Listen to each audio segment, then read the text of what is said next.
Hello students, welcome to Aligarh number 1 commerce channel. तो topic हमारा चल रहा था हाइपोथेसिस एंड टेस्टिंग, जिसका एक पार्ट हम ऑलरेडी कंप्लीट कर चुके हैं। Now we will move forward with our remaining portion, जहाँ पे हम पढ़ने वाले हैं कि जब हमें टी टेस्ट अप्लाई करना है बिटवीन टू सैंपल। अगर हम थोड़ा सा रिकॉल करें तो हमने प्रीवियस वीडियो में क्या पढ़ा था कि जब हम कंपैरिजन कर रहे थे कि डिफरेंस है in between mean of sample and population, वहीं हमने थोड़ा सा ओवरव्यू लिया था कि एक और कंडीशन अराइज होती है जहाँ पे हम मीन ऑफ टू सैंपल्स को ही कंपेयर करते हैं और टी टेस्ट को अप्लाई करते हैं। तो उसी पोर्शन को हम इस वीडियो में कवर करने वाले हैं।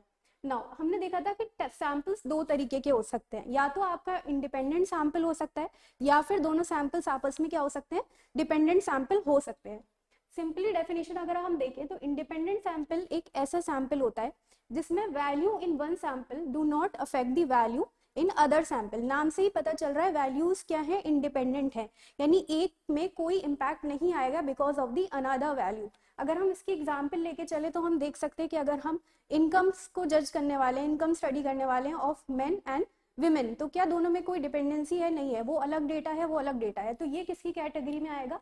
इंडिपेंडेंट सैंपल की कैटेगरी में आएगा। इस सिचुएशन में भी हम टी टेस्ट को अप्लाई कर सकते हैं। Similarly we also have a situation जहाँ पे सैंपल क्या है, डिपेंडेंट है, यानी जो वैल्यूज हैं एक सैंपल की वो डिपेंडेंट है, इम्पैक्ट होंगी with the value of the another sample. इसके अंदर आप एक एग्जांपल ये ले सकते हो कि अगर कोई पर्सन है, उसका किसी भी चीज का ऑपरेशन हुआ है, सपोज नी ऑपरेशन हुआ है, ठीक, तो आप उस बंदे से कोई डेटा कलेक्ट कर रहे हो बिफोर द ऑपरेशन और आफ्टर द ऑपरेशन, तो ये एक डिपेंडेंट सैंपल की एग्जांपल होगी। डिपेंडेंट कैसे है? क्योंकि आप एक सेम पर्सन को ही इंटरव्यू कर रहे हो, उसी से डेटा कलेक्ट कर रहे हो, बस सिचुएशन क्या हो रही है कि एक बार आप बिफोर द ऑपरेशन कर रहे हो, एक बार आप आफ्टर द ऑपरेशन कर रहे हो, तो ये हो जाएगा हमारा एक डिपेंडेंट सैंपल। इस वीडियो में we will take up with independent sample, it's formulas and numerical, क्योंकि फॉर्मूला दोनों के अंदर डिफरेंट अराइज होते हैं, तो हम स्टेप बाय स्टेप करते हैं विद वन न्यूमेरिकल।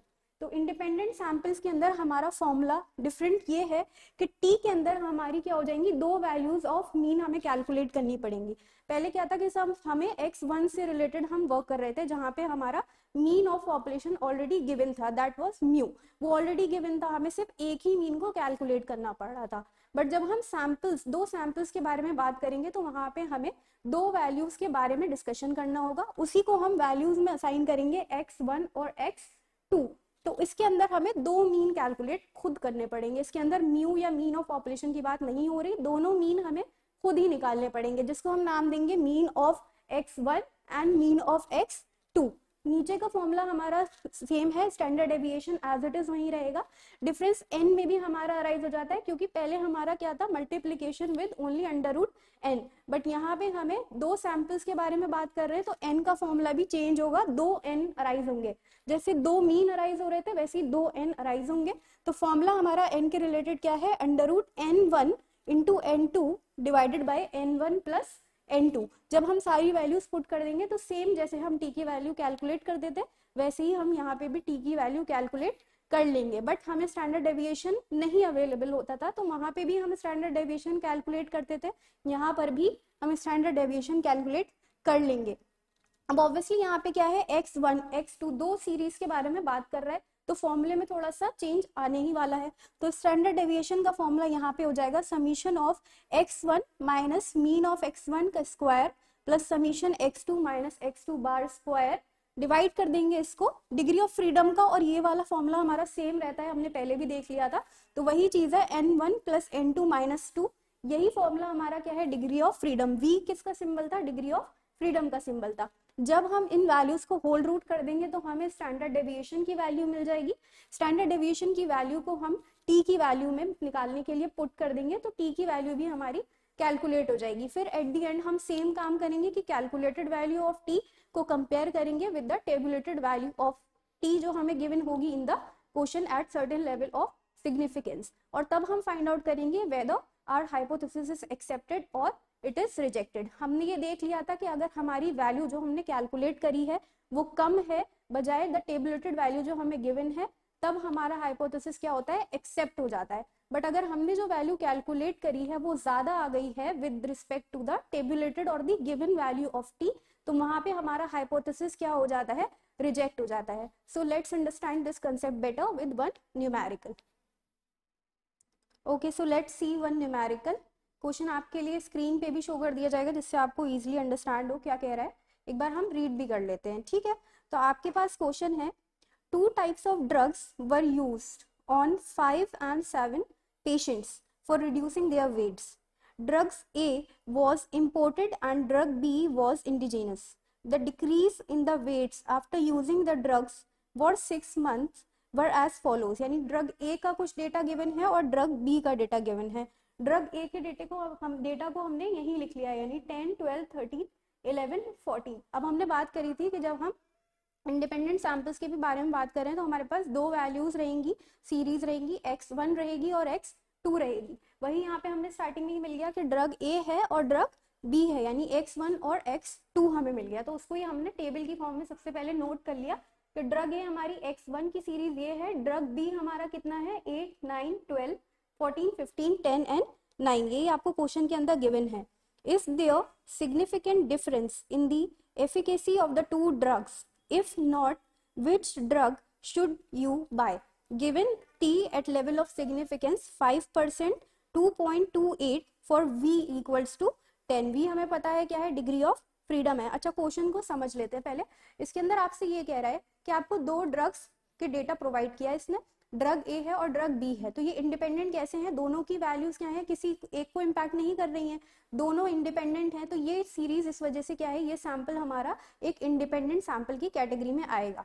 अब यहाँ पे ये देखना चाह रहा है कि कौन सी ड्रग को वो बाय करे, यानी किसमें उसको ज्यादा बेनिफिट अराइज होगा। एफिकेसी का क्या मतलब हो जाएगा, यहाँ पे कौन सी ज्यादा ड्रग इफेक्टिव है, क्या ऐसा है कि कोई है जो ज्यादा इफेक्टिव है या दोनों सेम इफेक्टिव है, ये पूछना चाह रहा है। तो फर्स्ट स्टेप हमारा सबसे पहले क्या होता है, हम एक नल हाइपोथेसिस फॉर्म करते हैं। तो यहाँ पे नल हाइपोथेसिस हम क्या मानेंगे, that there is no significant difference in the efficacy of two drugs. यानी हमने ये मान के चला है कि दोनों ड्रग्स की इफेक्टिवनेस में कोई भी डिफरेंस नहीं है, दोनों ड्रग्स क्या है, इक्वली इफेक्टिव एंड एफिशिएंट हैं, आप कोई भी ड्रग को यूज कर सकते हो, ऐसा हमने हाइपोथेसिस लेके चला।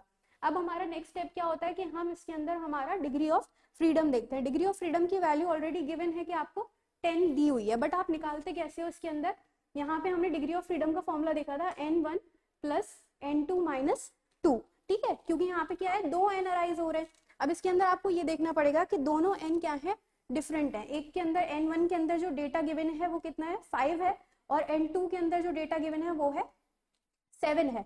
तो दोनों सिचुएशन में आपको क्या करना पड़ेगा, अलग तरीके से क्वेश्चन को अप्रोच करना है। पिछले वाले क्वेश्चंस का n का फॉर्मूला अच्छे से याद रखिएगा जिससे यहाँ पर कंफ्यूजन ना क्रिएट हो, ठीक है। तो n1 आपके पास कितना है, 5 है, और n2 आपके पास कितना है, 7 है। वही लिख लीजिए, 5 प्लस 7, ठीक। माइनस क्या कर दोगे आप इसके अंदर से, 2 की वैल्यू को माइनस कर दीजिए, तो आपके पास वैल्यू वही सेम आ जाएगी 10। ज़्यादा कैलकुलेट भी करने की जरूरत नहीं है, बस एक क्रॉस चेक हो जाता है कि हमने सही निकाला है या नहीं निकाला है, ठीक। अब आपने इसको कैलकुलेट कर लिया, आपकी एक काम खत्म हो गया, v की वैल्यू आपको कैलकुलेट हो गई। दूसरी चीज हमें क्या करनी होती है कि हमें मेन फॉर्मूला देखना है कि हमारा मेन फॉर्मूला क्या है। तो यहाँ पे आपका हमने मेन फॉर्मूला क्या देखा था कि समीशन हम कैलकुलेट कर लेते हैं पहले सबका, उसके बाद हम क्या करते हैं, मीन की वैल्यूज फाइंड करते हैं। मीन यहाँ पे कितने निकलेंगे, 2 निकलेंगे, मीन 1 एंड मीन 2। वही क्या है कि मीन 1 हम कैलकुलेट करते हैं माइनस बाई सेकंड सीरीज का मीन कैलकुलेट करके दोनों का difference divided by standard deviation into under root लेते हैं, होल रूट लेते हैं, n1 into n2 upon n1 plus n2, same formula. अब आप ये देखो कि आपके पास क्या क्या गिवन है और क्या क्या गिवन नहीं है। अब उस फॉर्मूले में आपके पास n की तो सारी वैल्यूज अवेलेबल है, n1 भी है, n2 भी है, तो ये राइट हैंड वाला पोर्शन तो कोई दिक्कत नहीं है, वो तो हो जाएगा। अब हमारे पास ना तो मीन 1 है, ना मीन 2 है, ना ही स्टैंडर्ड डेविएशन है, ठीक। तो सबसे पहले काम करेंगे, हम कैलकुलेट करेंगे हमारा मीन 1, ओके। देखिए हमने x की सीरीज को यहाँ पे नोट कर लिया, ठीक। सबसे पहले मीन कैलकुलेट करने के लिए हम क्या करते हैं, इन वैल्यूज का समीशन ले लेते हैं, ठीक। इनका आप समीशन कर लो,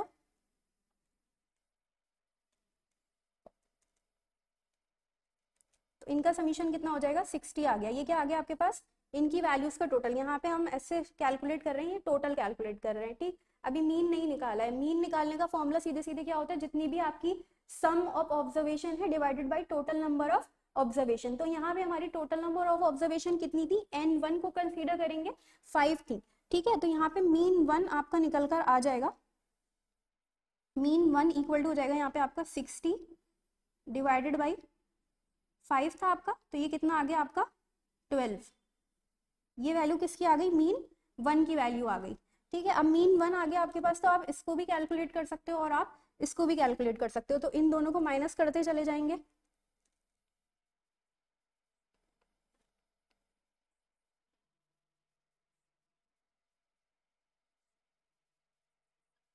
ठीक, इनका स्क्वायर कर दीजिए।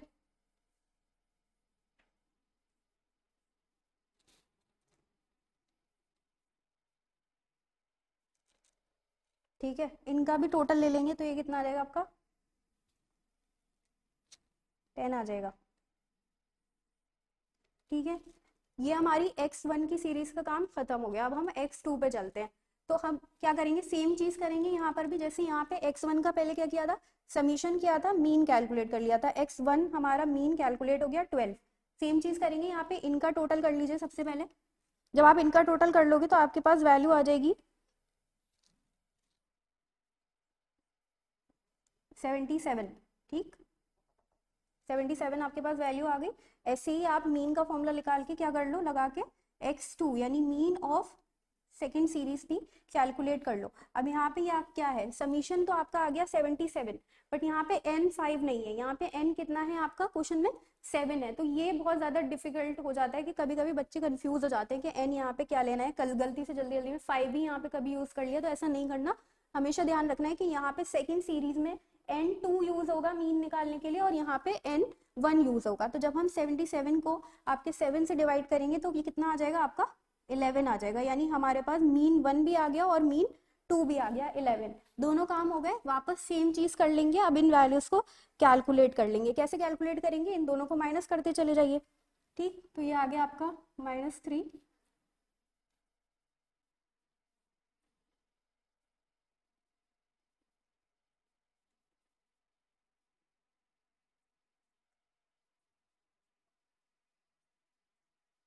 अब इसका तो समीशन करना नहीं है क्योंकि इसमें कोई मतलब नहीं है समीशन का। मेन समीशन क्या करने, दो करने हैं, एक तो इसका करना है और एक इसका करना है। क्योंकि ये कहाँ पे यूज होगा, स्टैंडर्ड डेविएशन में यूज होगा, और ये वाला कहाँ यूज करना था, मीन निकालने के लिए कैलकुलेट करना था। ठीक है, अब दूसरी चीज क्या करना है, इन्हीं का स्क्वायर कर दीजिए। -3 है, माइनस में माइनस, तो माइनस माइनस क्या हो जाएगा, प्लस हो जाएगा मल्टीप्लाई होके, तो ये हो गया 9।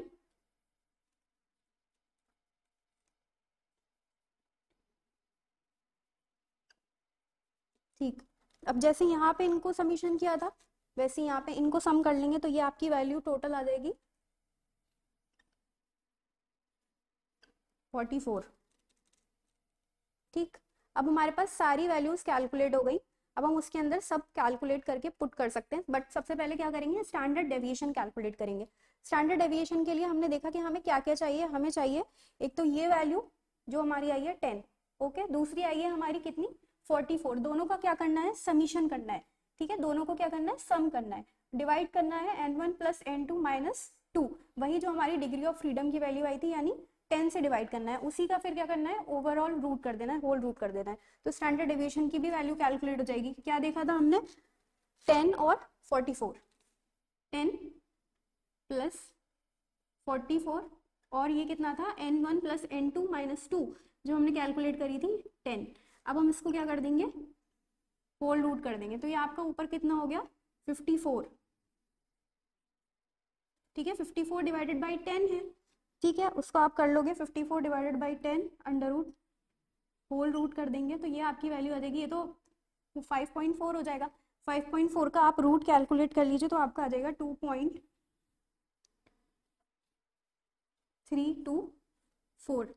ठीक है, सेम वही है, आप कैलकुलेटर के जरिए क्या कर सकते हो, इसका रूट कैलकुलेट कर सकते हो। पहले इन दोनों को डिवाइड कर लेंगे, जब डिवाइड हो जाएगा उसके बाद होल रूट लगाएंगे। तो स्टैंडर्ड डेविएशन की वैल्यू भी हमारे पास कितनी कैलकुलेट हो गई, 2.324। अब हम क्या करेंगे, सारी वैल्यूज हमारे पास आ गई हैं, हम सिर्फ अपने जो मेन टी की वैल्यू है उसके अंदर पुट कर देंगे, तो हमारी टी की वैल्यू कैलकुलेट हो जाएगी कि टी हमारा कितना है। ठीक है, सबसे पहले हमारी वैल्यू क्या थी, देख देख के लिख लीजिए, बस सारी कैलकुलेट हो ही गई है।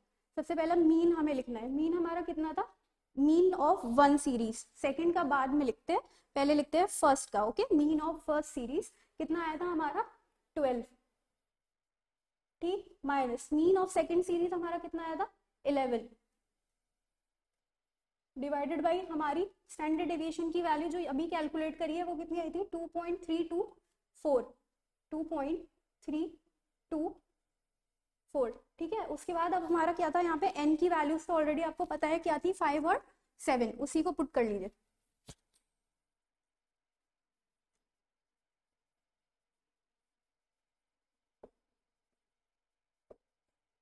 ठीक है, अब जब आप इसको कैलकुलेट कर लेंगे तो सिर्फ क्या करना है, इन दोनों को मल्टीप्लाई करना है, 35 हो जाएगा, आप 1 कर देंगे, इन दोनों को सम करके होल रूट है ये। ठीक है, होल रूट है, पूरा होल रूट लेना है, ऐसे नहीं है कि सिर्फ और सिर्फ ऊपर की वैल्यूज का रूट लेना है, पूरे को होल रूट करना है।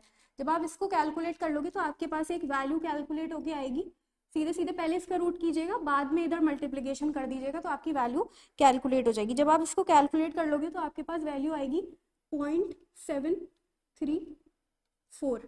ठीक, अब हमारा वही क्राइटेरिया क्या था कि हम कैलकुलेटेड वैल्यू और टेबुलेटेड वैल्यू को क्या करते हैं, कंपेयर करते हैं।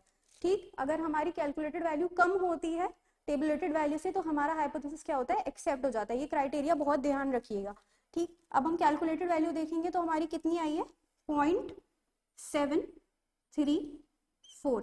ओके, और वही हमारी टेबुलेटेड वैल्यू जो क्वेश्चन में गिवन थी एट 5% लेवल ऑफ सिग्निफिकेंस कितनी थी 2.28, लिख लीजिए 2.28।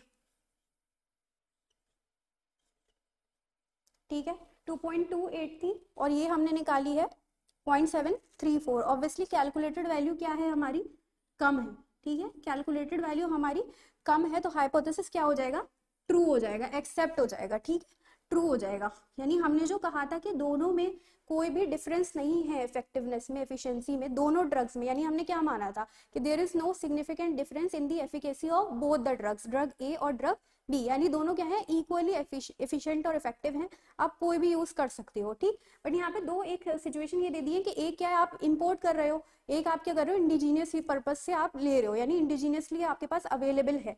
तो सिंपली आप क्या करोगे, अगर दोनों ही क्या है इफेक्टिवनेस में इक्वल है तो आप एक ऐसी ड्रग को यूज करना चाहोगे जो आपकी इंडिजीनियस है, बजाय उसको इंपोर्ट करने के। अगर इक्वली इफेक्टिव है, अगर क्या होता कि जो इंपोर्टेड वाली है वो ज्यादा अच्छी है, अगर हमारा हाइपोथेसिस यहाँ पे फॉल्स हो गया होता तो हम अगर इंपोर्टेड वाली की एफिकेसी अच्छी है उसको इंपोर्ट करते, क्योंकि हमारी कॉस्ट भी उसमें ज्यादा लगती बट उसकी एफिकेसी ज्यादा होती। बट इस सिचुएशन में हमारा हाइपोथेसिस क्या है, ट्रू हुआ है कि दोनों इफेक्टिव बराबर हैं, तो हम ऐसी ड्रग को चूज कर लेंगे जो हमारी इंडिजीनियस है। वहीं यहाँ पे एंड हो जाएगी कि hence the hypothesis is accepted and true, that means the efficacy there is no significant difference in the efficacy of both the two drugs, drug A and drug B. तो आपसे पूछ रहा है आप कौन सी ड्रग बाय करोगे, तो you would buy drug which is indigenous. Okay, जो इंडिजीनियस थी आप उसको बाय कर लेंगे। Now let's move forward with the another portion of this video, जहाँ पे हम डिपेंडेंट सैंपल्स के बारे में बात करेंगे कि हमारे जब सैंपल्स की वैल्यू डिपेंडेंट है तब हम किस तरीके से क्वेश्चन को प्रोसीड करने वाले हैं। Okay, so now let's begin with another portion जहाँ पे हम क्या पढ़ रहे हैं, हम डिपेंडेंट सैंपल्स के बारे में बात कर रहे हैं। हमने अभी पढ़ा था कि डिपेंडेंट सैंपल्स में वैल्यू क्या होती है, एक दूसरे के ऊपर डिपेंडेंट होती है। अब एक क्वेश्चन करने के तहत आपको समझ में आएगा और अच्छे से कि ये डिपेंडेंट सैंपल क्या होते हैं। तो क्वेश्चन आपकी स्क्रीन पे अवेलेबल होगा, हम एक बार रीड भी कर लेते हैं। तो क्वेश्चन कह रहा है आपसे to verify whether a course of accounting improved performance, a similar test was given to 12 participants both before and after the course. Okay, तो एन क्या है यहाँ पे 12 है, एक कोर्स प्रोवाइड किया जा रहा है अकाउंटिंग का। ठीक है, the original marks recorded in alphabetical order of the participants व 44, 40, 61, 52, 32, 44, 70, 41, 67, 72, 53 एंड 72। ये क्या है, बिफोर द कोर्स के मार्क्स है, यानी एक कोर्स प्रोवाइड किया जा रहा है अकाउंटिंग का, तो उसके बेसिस पे आपको जज करना है कि क्या वो कोर्स हेल्पफुल था या नहीं था। तो आपको दो डेटा गिवन है, एक दिया हुआ है कि आपको कोर्स से पहले उनकी क्या परफॉर्मेंस थी, उनके क्या मार्क्स आए। ओके, अब आफ्टर द कोर्स जो उनके मार्क्स आए स्टूडेंट्स के वो थे 53, 38, 69, 57, 46, 39, 73, 48, 73, 74, 60 एंड 78। आपसे पूछ रहा है वॉज द कोर्स यूजफुल। अब आपसे मेन चीज क्या पूछ रहा है यहाँ पे कि हमने एक हमने स्टूडेंट्स की परफॉर्मेंस को मेजर करना है कि कोर्स प्रोवाइड करने के बाद क्या उसमें कुछ इंप्रूवमेंट हुआ है या नहीं हुआ। तो हम सिग्निफिकेंट, हम क्या लेंगे, नल हाइपोथेसिस सबसे पहले फॉर्म कर लेंगे, there is no significant difference. ठीक है, हम क्या लेंगे कि कोई भी बेनिफिट नहीं मतलब मिला है, कोई भी डिफरेंस नहीं है। ठीक, सबसे पहले हमने क्या करा, हमने मार्क्स रिकॉर्ड कर लिए बिफोर द कोर्स और आफ्टर द कोर्स। इसके अंदर फॉर्मूला थोड़ा सा चेंज हो जाता है, तो हम जब क्वेश्चन करेंगे तभी आपको फॉर्मूला भी और अच्छे से समझ में आ जाएगा। बट आप ओवरव्यू लो तो आपका क्या होगा, यहाँ पे टी हो जाएगा d bar upon standard deviation into under root n. वही सेम आपको स्टैंडर्ड डेविएशन कैलकुलेट करना पड़ेगा, उसका फॉर्मूला वही है समीशन, बस यहाँ पे डी की वैल्यू आ जाएगी। डी क्या है हम अभी देख लेते हैं, डी माइनस डी बार का square upon under root n minus one. ये आपके पास आपका पूरा क्वेश्चन फ्रेम हो जाएगा। ओके, यानी हम इसके अंदर ये मान के चलेंगे कि हमारा जो कोर्स है वो बेनिफिशियल नहीं है, there is no significant difference in the performance both before and after the course. ये स्टेटमेंट आपने लिख लिया, आपने नल हाइपोथेसिस फ्रेम कर लिया।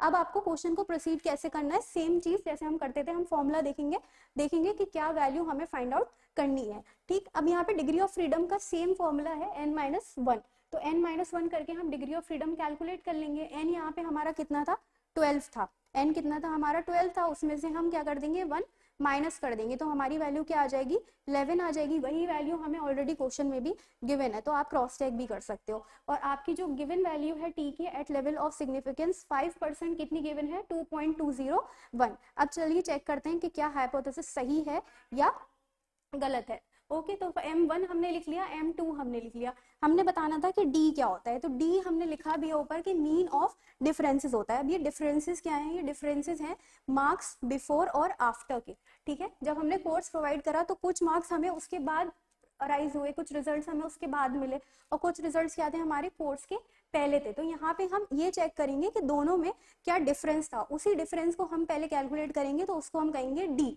अब डी बार हमें उसके बाद कैलकुलेट करना पड़ेगा। ठीक है, डी बार होता है हमारा mean of differences. Okay, D बार होता है हमारा मीन ऑफ डिफरेंसेस, डी क्या है, सिंपली इन दोनों का डिफरेंस। तो हम इन दोनों का डिफरेंस सबसे पहले कैलकुलेट करते चलते हैं।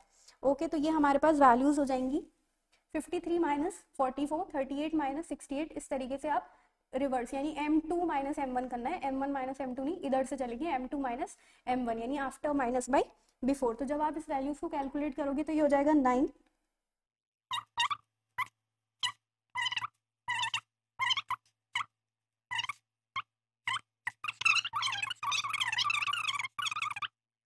सेवन और 6। आप क्या करते हो, इनका सबसे पहले क्या लेते हो, टोटल ले लेते हो। ठीक है, टोटल ले लेते हो, इसका टोटल आपका कैलकुलेट करोगे तो आप आ जाएगा, ये माइनस माइनस है तो सॉल्व करेंगे टोटल 60 आ जाएगा इसका। ठीक है, तो आपकी यानी समीशन ऑफ डी आई है। अभी अभी आपको क्या कैलकुलेट करना है, मीन ऑफ डी, क्योंकि हमें क्या करना है, डी माइनस डी बार की वैल्यूज कैलकुलेट करनी है। तो आप क्या लोगे यहाँ पे, मीन ऑफ डी कैलकुलेट करोगे। जब आप मीन ऑफ डी कैलकुलेट कर लोगे तो उसमें से इन वैल्यूज को माइनस करते चले जाएंगे। तो मीन ऑफ डी कैसे निकलेगा, 60 हमारे पास वैल्यू है। ठीक है, 60 हमारे पास वैल्यू है, उसको हम डिवाइड कर देंगे किससे, number of observations. Number of observations कितनी थी हमारे पास, 12 थी। ठीक है, एन लेना होता है, ये वी नहीं लेना होता, 12 माइनस वन नहीं लेना होता, वो 11 है। यहाँ पे हमें क्या लेना होता है, टोटल 12 लेना होता है। तो जब आप 12 को और 60 को डिवाइड करोगे तो आपके पास कितना आ जाएगा, 5 आ जाएगा। ठीक है, यानी डी डैश आपके पास कैलकुलेट हो जाएगा। बाकी वैल्यूज देखते हैं। ठीक, तो डी डैश की वैल्यू यहाँ पे हम लिख लेते हैं कि डी डैश हमारे पास कितना आया है, 60 डिवाइडेड बाई 12, 5। ठीक है, डी डैश की वैल्यू आ गई। अब हम क्या करेंगे, इन दोनों को सब्ट्रैक्ट करते हुए चले जाएंगे, हमारा ये वाला कॉलम क्या हो जाएगा, फिल हो जाएगा। ठीक है, कर लेते हैं।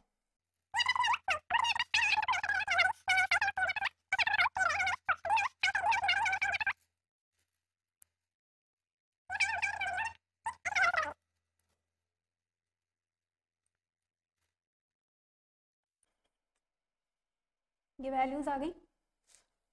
ठीक है, अब उसके बाद क्या करेंगे, इन वैल्यूज को भी स्क्वायर कर देंगे, क्योंकि हमें क्या चाहिए होता है, इसका समीशन चाहिए होता है, डी माइनस डी बार का समीशन चाहिए होता है, इनके स्क्वायर का समीशन चाहिए होता है।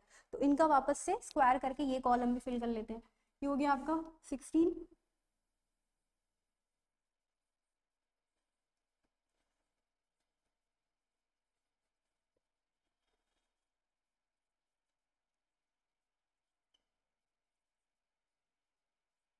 ठीक है। अब यहाँ पे इसका भी हमें टोटल मिल जाएगा, तो इसका टोटल कर लेंगे पूरा, तो आपको वैल्यू मिल जाएगी इसकी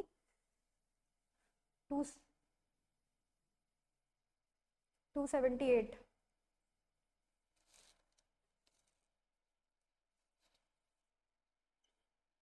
278, ठीक है 278, ये किसकी वैल्यू आई है, d माइनस डी बार के स्क्वायर की। अब इससे क्या कैलकुलेट कर सकते हैं हम, सीधे सीधे अपना स्टैंडर्ड डेविएशन कैलकुलेट कर सकते हैं। चलिए इसको अब यहाँ पे पुट कर लेते हैं सीधे सीधे। देखिए 278 हमारे पास इसकी वैल्यू आई है, d माइनस डी बार के स्क्वायर की, अपॉन n हमें पता है कितना था, 12 माइनस 1 कितना हो जाएगा, 11। पुट कर लिए, ये हो गई हमारी वैल्यू 278 डिवाइडेड बाई n कितना है, 12 है, माइनस 1 कितना हो गया, 11। ठीक, अब इनको डिवाइड कर लीजिए, ये आ गया आपका 25.27 का रूट,